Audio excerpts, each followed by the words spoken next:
than liver ripple. Okay? This is not investing, people. This is speculation. It's not gambling. It's speculation. What is the difference? Well, the difference is that we go about it with a plan. I've said this a couple times. People, I want you to consider that a trader opens a transaction based on 75% or 80% probability of success. That's a trader. He doesn't know that he's going to have 100%. He doesn't know that the transaction is going to always go in his favor. The best he can do is stack probability on his side. Okay? Sometimes it'll work, sometimes it won't. When it doesn't, we got to learn to cut our losses early. A gambler, he opens a transaction on what?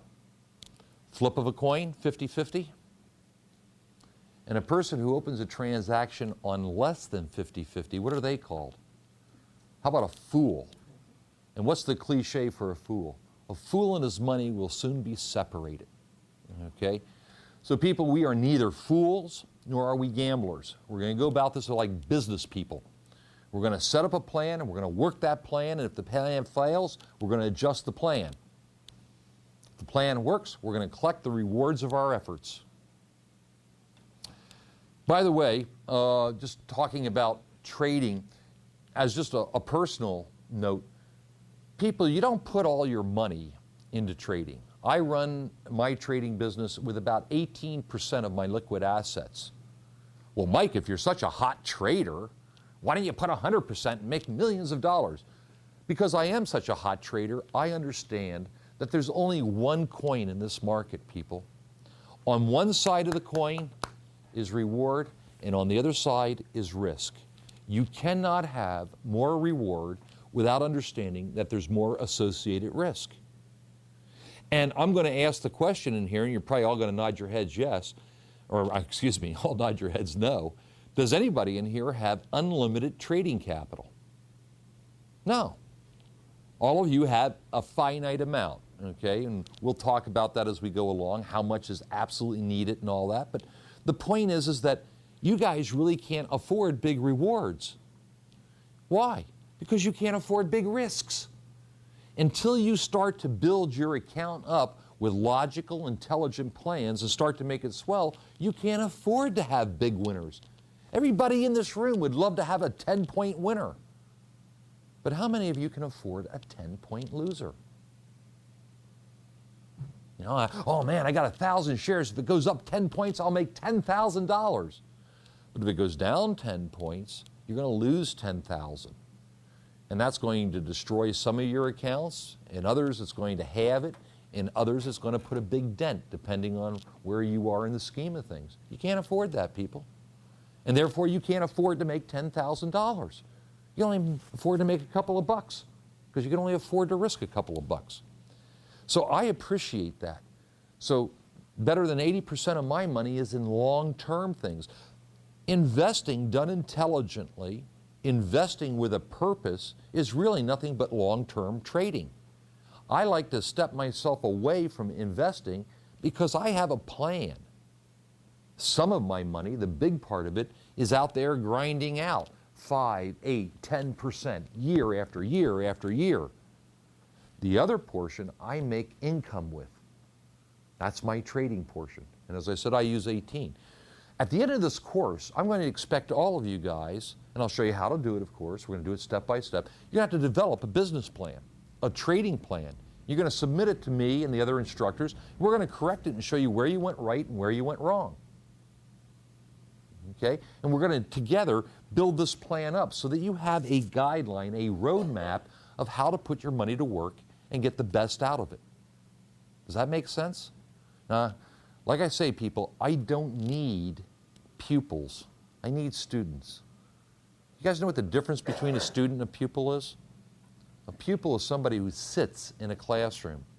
A student is actively participating in their own education. I need you guys to actively participate. I can't give you the old Vulcan mind grip and download this stuff. I need you to pay attention, I need you to ask questions, and I need you to review and do your homework and work with us to help you accomplish your goals. It is a game of longevity, people. This is not a sprint. This is a marathon, okay? This is a journey of learning and hopefully gathering money. It's not going to take place in the next 15 minutes, the next 15 days. For some of you, it'll take place in less than the next 15 months. It's going to take a while. As I said, most of our students, they start out, and after about the 4th month, they stop the bleeding. They stop losing money. By the 6th month, they're making green trades every day. Are they profitable? Well, they're profitable on a day-to-day basis, but they've lost some money at the beginning. So it may take you 6 months, 9 months, some of you a year, depending on how much time and energy you devote to it, before you actually become profitable. You have more money in your account than you started with. You ready? So consider that this is not a get-rich-quick scheme. It's going to take a while. It's a set of skills. What are those trading skills? Stochastics, MACD, that kind of stuff? No. What we're going to do is be able to take a look at the overall market. I want you guys to learn to trade down. Just think about a funnel, okay?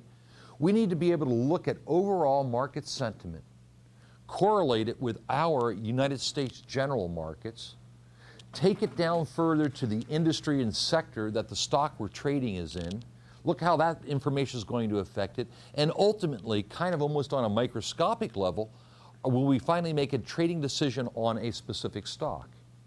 You've got to know what's going out there. People, the global village is way too small today. We hear every day, OPEC is cutting production, and this terrorist is blowing this guy up, and this country is attacking that one, and it affects the value of the dollar, it affects the value of the yen, the euro. These then affect the United States markets, up or down, okay? And that sentiment, if Joe is scared out of his mind, is he going to buy or is he going to sell? He's going to sell, okay? And so we have to look at these things. The next thing is that you have to learn to anticipate. People, all your lives you have been reacting. Stop reacting. This is not a game of checkers. It is a game of chess. We've got to look out 2 moves. Somebody's in front of us, we don't automatically jump them. We need to set traps and let the people, the quarry, the money, the reward fall into the trap. Okay? You've got to learn to anticipate. That means to look forward. Okay? To look forward. We've got to be able to identify and take full advantage of momentum. How many people have read a book on trading and it says, let your profits run? Y'all have. Okay, good. You know, cut your losers short and let your profits run. People, we're going to set up plans and we're going to look at some basic general rules. I'll repeat them for you, but how about the first and most important general rule? You know, buy low, sell high. Okay, well, how high is high? Well, we're going to have a goal. But what if the thing goes right through that goal? Can we let it go higher? Yes, that's what momentum is. And we've got to be able to identify that so we can make bonuses. Oh, I think this thing's going to move $2 in 2 days. Great. We got $1.90 on the second day, and all of a sudden big volume comes in, great sentiment comes into that stock, it beats the street on its earning, Alan Greenspan is smiling, okay?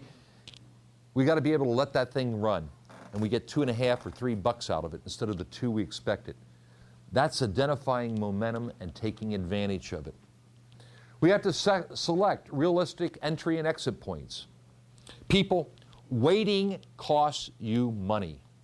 Okay? Waiting to get in, waiting to get out costs you money. How many of you have ever done this? Tell me, be honest with me here. Okay? You're looking at this really cool stock. It's called Academy. Okay? By the way, I use Academy because of, you know, Wile E. Coyote in the Roadrunner cartoons, Acme rockets and all that. Anyhow, you're looking at this really cool stock, Academy. Okay, you go, man, it's $25. If this stock goes up to $25.15, I'll buy it. It starts going 2505, 2507, 2510, 2512, 2514, 2517. You say, wow, if it comes back to 2515, I'll buy it. 2520, 2525, 2530. You go, well, now if it goes up to 2540, I'll buy it. 2535, 2537, 2541. You go, oh, I missed my entry. Now, by the time it gets up to what? 2550, you're greedy. You're actually slavering, aren't you? I've got to have it. And then you buy it, and what does it do? Goes straight back down because now you've bought it at the top. Okay? Now, what's the reality here? If you think Academy is going up, it doesn't matter what the price is, buy it. And manage your risk. Set a stop loss. If I'm wrong, I'm willing to lose this amount of money if I'm wrong. If I'm right, I'm going to make some money. But I'm not going to lose any more. We draw a line in the sand, and we will not cross it. I don't care what that line is. $1, $50, $100, $1,000, you set the line, but do not cross it. Now, is there some, we're not throwing darts here. Understand, we looked at Academy, we understand why it's a cool stock, we understand why we think it's long, we have a plan, we know that we want to get into it somewhere around $25. But do you understand what I'm saying about, when I talk about realistic entries? I don't set goals out in the future that may or may not be attainable. What happens when it gets to 25.14 and then jumps to 25.17? Well, I said I'd buy it at 25.15. The realistic thing is if it's still going up, let's buy the 17s. Okay? Duh. And let's not wait until it gets at the top to buy it at the top. You know, it's not buy high, sell low. The investor does that for us. Okay? They donate money to us because they think that way. Exit points. You look at a chart, you look at all these wonderful technical indicators, people you're going to learn about fast and slow stochastics and SAR parabolics and linear regression and all those things. They're all wonderful tools. They're going to help us determine where we're going to go. Okay? But if we calculate, again, we see $2 in 2 days, and we're up $1.90, and all of a sudden rain clouds come over and lightning starts to go on, and Alan Greenspan is frowning, okay, and somebody blows somebody up in the Middle East. Are we going to wait for the $2, or are we going to take the $1.90? Let's take the $1.90. You can't go broke taking a profit. For gosh sakes, people, you're traders. You buy and sell, buy and sell, buy and sell. You don't buy, hold, and hope. So you sell, make the $1.90, and it goes up higher, buy it again. One of the things that we can say with direct access, because of the speed and control that we have, is a little different. Buy low, sell high, that's true. But people, we can buy high if we can see that we can sell higher. We don't have to buy dead low because we're going to have such cool control. I don't like this, I'm out. And I know that I'm out because I can see it right now, real time. I don't wait for somebody to confirm it. I don't wait and see this order pending, order received, you know, and finally order executed. It's all in a split second. These broker dealers, they come out here and they say, I think the latest one right now is the power of nines. Okay? If we don't fill you in 9 seconds, we'll give you 9 free trades or something like that. Okay? Come on, guys. The speed of light travels at 186,300 miles a second, less a little bit for the friction of copper. Why should it take more than a split second to make a trade? If there's a willing buyer or a willing seller on the other end, boom, you should be able to hit a key, and before your finger comes off the keyboard, you should own that trade.